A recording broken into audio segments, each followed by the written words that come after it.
Hey, welcome to In Case You Wanted to Know. We get together, talk about a litany of items here. My name is John. In the room with me, Derek, and the incomparable Jim Henderson. Good morning, gentlemen. How are you? Good morning, John. Hi, Derek. What's up? What's up is what's going down, and that's downsizing. Now, we know there's a couple of different, there's downsizing a business, downsizing your general life footprint, downsizing a home. I'm thinking we're going to probably hang on downsizing a home today. Downsizing? Yeah, I have no problem with that. I have been recommending downsizing since I first got here. Yeah, I think that would be a good topic, mainly because there are so many people involved with it. Some of you know that we started talking about this more than 10 years ago, spoke at a national convention about it. Everyone looked at me and said they had no idea what it was going to do. And I told them how it was going to affect them in 10 years. And there's certain things that cause it and that create it. And it is a sign of the times. And it is a kind of an interesting thing for us to talk about just because our business has evolved into one that it gets involved with that really hard and difficult task that as we age, we face, and that's called downsizing. Is it generational? I mean, who is it that's downsizing the most now? Well, it was the parents of the baby boomers. And again, it is generational. We're talking the parents, many of them were post-Depression era, World War II. Many of them are passed along, some of them in their late 80s, but they were collectors. They didn't want to throw anything out. And then the older children of those, what do they call it? The great generation? The greatest generation. The greatest generation. Yep. And in many ways, I mean, Just ask them. Nostalgia-wise, I mean, we think about it. Derek, you talk about your grandfather and his being in the war. And Yeah, absolutely. I mean, it wasn't my grandfather that was in the war. It was my grandfather's brothers and my grandmother's brothers that all died fighting Nazis. And when they passed away, they had all of their brothers, medals and everything else. And what do you do with that? Right. And that's the question. And, we're at a point now where your generation, the baby boomers, their kids are having some of the same challenges that they had. And what do you do with those medals? And for me, we spent a lot of time deciding on what things are going to get donated, what things we're going to sell, and what things are family heirlooms. And we went through that same process. And I suspect, and you know better than I would, boomers are doing the same thing right now. Is that true? yeah, and it's a result of collecting the things, particularly the older boomers. Like my brother is 12, 13 years older. So I'm on the lower end of the baby boomer spectrum, a million of us. But one of the things that the older boomers, they would keep those things from their parents and their parents' parents. And now you've not only got your stuff that you collected with your kids, like my wife and I have stuff from our two children, but we really don't have anything from anyone else older. My brother is my oldest brother is the one that probably has any family. My oldest sister, and they're mid to late 70s, and so they have nostalgia things from the past. So what happens is it's accumulation of things, and so I think unlike generation, the baby boomers have everything. They've got their parents' things, they've got their grandparents' things, they've got their own things, and guess what? Our children, the Got Gen your X, kids things too. Yeah. we got our kids' things, but none of them want anything. Good day, lad. All this will be yours. What, the curtains? No, not the curtains, lad. All that you can see. That'll be your kingdom, lad. But Father, I don't want any of that. They're minimalists, and so your Ys, your Gen Zs, they're minimalists. A lot of them don't even have the big homes that we've all strived to get. So they don't even have a place to put it, and there's not a real connection to those items. So what we're seeing is a massive effort to find a way to get these things sorted out into some place and there's 4 or 5 places that it can go. It might have some meaning to a family member. Okay, so maybe you keep those things. Maybe somebody collects old war medals, or somebody collects stamps and they're a collector. There might be some people that want these things. So that's another avenue. And then things just nobody wants, and so it gets donated. And so that's another avenue. And then right now we're experiencing a lot of the donation places are so full, they won't take just anything anymore. Mm-hmm. If you think about it, John, Salvation Army, some of the local places, St. Matthew's, these are huge donation centers, and they're very picky now about what they'll take, because there's certain things they just can't get rid of. Yeah. And so now the end all is the dump. It's just, it's no mistake that you see junk hauling business is grown almost double in the past 10 years. It used to be just, some guy in a pickup truck, but now there are franchises. Mm-hmm. So that's a sign of the times that people are getting rid of this stuff. And as a company, we're seeing warehouses. We have a warehouse in New Hampshire and one in Florida, and particularly New Hampshire, where you can't put another thing in there. It's just bursting at the seams, because inevitably, when you can't decide, you just store it and hope that somewhere along the line where you can figure out what to do with it. Well, let's talk about the why in downsizing. Why are people downsizing? We know the baby boomer generation, they're done with the big house, maybe up north or out west or wherever they live. That's when you're going to run into, they have this giant house full of stuff that they've collected, that they got from their parents, their grandparents, the 12 totes of juniors swimming medals and things like that. So I think that's the why. I mean, are there any other reasons we're missing in there as to why people are downsizing now? Well, Derek, you had pointed out there were, what are the the three main driving things for downsizing, and one is age. As you get older, you're thinking about retirement. You're thinking about not living in the big house. So age is the driving factor here, and you have over 70 million people for the past 10 years retiring. And so, and then some of us, the baby boomers, want to retire early, been successful, and there are a few early 60s baby boomers that are still upsizing.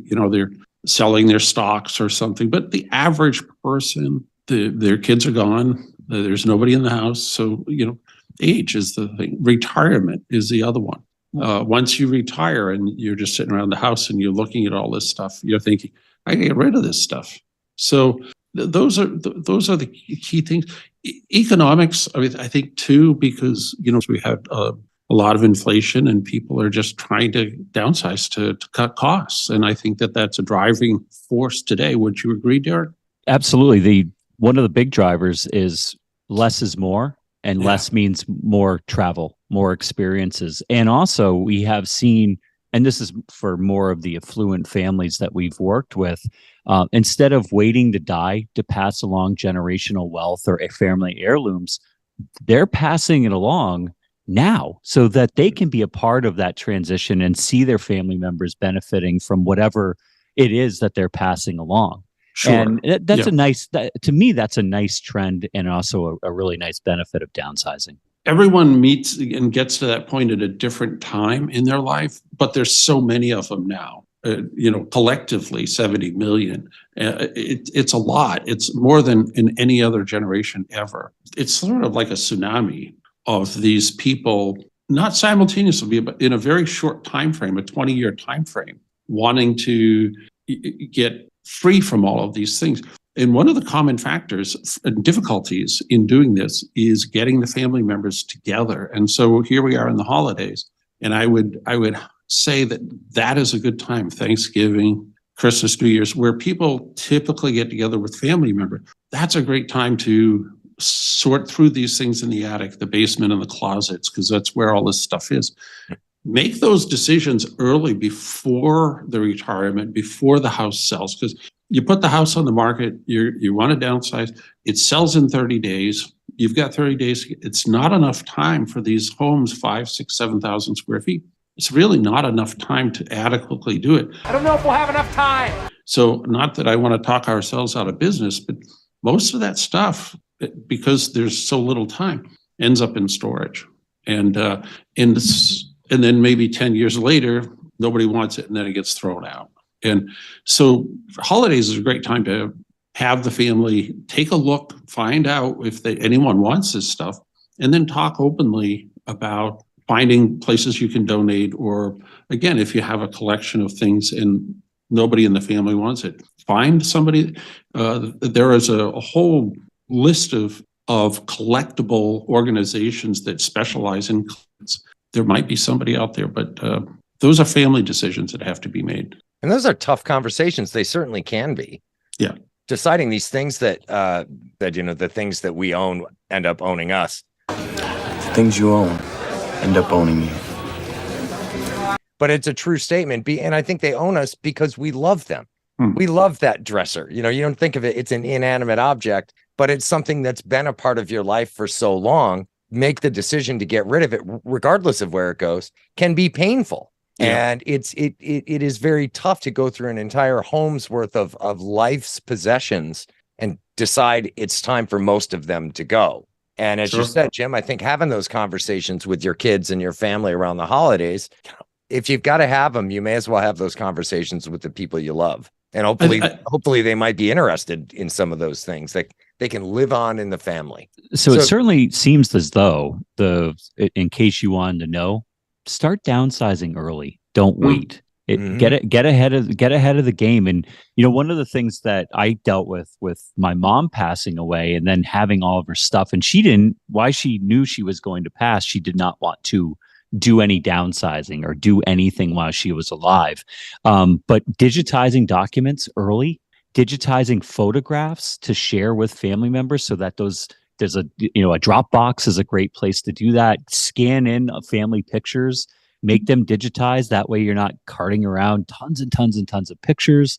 But all these things, if you do it early and your family members are honest about the fact that they're getting along in years and that they do want to travel or they do want to have less things and have more experiences, having honest conversations and starting early is really the way to go. That's what I'm hearing. And the worst time to be discussing these things is when a health issue arises. And, I'm a perfect example of age, things happen and, health issues start creeping up on you. And the hardest thing is when someone is facing a serious health issue and they don't want to be thinking about anything other than just being with the family and not making those decisions. So doing it earlier is always better. It's never easy, for sure. Yeah, they're emotionally charged to begin with. As you're saying, Jim, the last thing you want to do is stack that tough conversation on top of a failing heart or something like that. Yeah, cancer. I mean, it's, we were in a family situation where we're losing a family member, and I'm just going to be very personal. And there's a bunch of stuff in the condo, and we aren't even going to talk about it because we'll have to deal with it after because it's not worth it. There's other more important issues. So anything to do with possessions and those kinds of things, we put it all on hold. We won't even talk about that because it's not important. It is important, but not right now. Yeah. Well, and that's the thing, and we'll just call it out. It's the dignity of the passing is more important than the stuff, right? Sure. And making sure that they're comfortable. That's the important thing, and that's why it is important to get ahead of this, way ahead of this. Sure. Yeah, I think it is one of the biggest issues that America, in the United States that we're facing is we are running into the health, we're running into the age, we're running into all of these things. And at the same time, quality of life changes things. You put life on hold. And one of the things you're going to put on hold is the decisions about where all this stuff's going to go. So it's hard to talk about these things, but it's something that I think needs to be discussed on a more global level and a more sense of urgency level, I think. Well, I think having these conversations before a health issue sets in or just age, when you get to the point you slow down, your knees aren't working the way they were before, and you don't get this stuff done when you can do it the way you want it done. God forbid somebody passes away and nobody's discussed it, it doesn't go where that person maybe wanted it to go. Right. And John, you dealt with that with your dad. I absolutely did. And it was, I mean, of course, you've got all the emotions just of losing a parent, but we didn't know what he wanted done with any of that stuff. And it was very difficult. And fortunately, my sisters and I have a great relationship and we were able to work together through it. But there's plenty of families who aren't as fortunate, and things can get, they can be very bad situations. So if you want to do right by your family, have these what can be difficult conversations as early as you can, get stuff in place, do estate planning, do end of life planning. Yes, it's morose and morbid. Nobody wants to talk about it. I don't either. But I would rather know that, God forbid, if something were to happen, if I were to get wiped out by a bus this afternoon, that my things are going to go to the people who I think really want them, or that I would like them to have that little piece of me. Well, John, I just want you to know I wanted stuff from your dad, even though I didn't know him, and you didn't think of me, number one. So I'm going to be difficult. And number two, when you get hit by a bus, I'd like to have all your stuff. Thanks. Okay. I'll call my lawyers this afternoon. We'll get that on paper. Thanks. Anything you want, Jim? No, I have more than I need. And see, now this is and again, like you said, this is a great example. You're at that point. You've had a few health issues pop up. Fortunately, You're still running like a steam train, but you're starting, you and your lovely wife are starting to think about these things and have these conversations. And it's important. And as an adjunct member of your family, I'm grateful that you've done that already. In fact, you did it years ago. Yeah. No, Jim, I want your stuff too. I don't have. I'm Lord of the Things. The only thing I got of any value is maybe some fishing poles. And I think there are certain people that just aren't really attached to their things. Mm-hmm. They're rare. I mean, most people, there's an attachment. But for now, we like to look at these things, but we're very, very selective of the things that we hold on to now. Because we're in the business, of course, and I've seen it. We've seen it. I started doing our first big downsize. I was 40 years old. That was a long time ago. But we had our big house, and I said, I'm not going to be like so many of our clients and have these things be a burden to our children and the people around us. So we're getting there. We're my wife and her books, that's one thing, but everyone's got their little things, right? We all have our things. Well, to bring George Carlin back in, what did he say? His and forgive his words, not mine. Have you noticed that their stuff is shit and your shit is stuff? That's true. So it is important, I think, to look at our things, the possessions that we've accumulated over the years and over the courses of our lives. They may be very important to us. They may have a lot of value to us, but they may not have as much value to our friends and family members, i.e. my shit is stuff and your stuff is shit. But I think that's where it's important to have those conversations. And another reason why they can be difficult conversations, because you may have to accept the fact that, why doesn't anybody want this dresser set here? Or, my china. Have the conversation. Man up and have the conversation. About 7 or 8 years ago, we started this move to massive downsizing because there's so many people aging and health issues and retirement and whatnot. So, here we are with 70+ million people sitting on top, but there's some people closer to that funnel. That would be me. I already went through it. But those that are waiting to get through it, to get rid of stuff, they're putting stuff in storage, they're spending money that they don't really need to spend. They have to realize that time and age and everything's going to catch up, and there will be that reckoning, come to Jesus meeting, if you want to call it that, where you have to say, what are we going to do? What are we going to do? And sooner than later, because it's inevitable. This is one trip none of us get off the train on. Well, right? That's it right there. I mean, we just nailed it. Thanks for bringing this up, guys. But hopefully we get people talking about it, just as I tried to 10 years ago, letting people on a very high level, estate management, large estate owners, start thinking about it. The more stuff you have, the harder it is. And John, we've been into so many homes, 30 plus thousand square feet, in the process, mind boggling. And many of these people have more than a few homes. So yeah, it's going to be daunting, to say the least, for a lot of people. Well, gentlemen, another good conversation, and look forward to the next one with you. Thanks, John. We'll catch you soon. All right.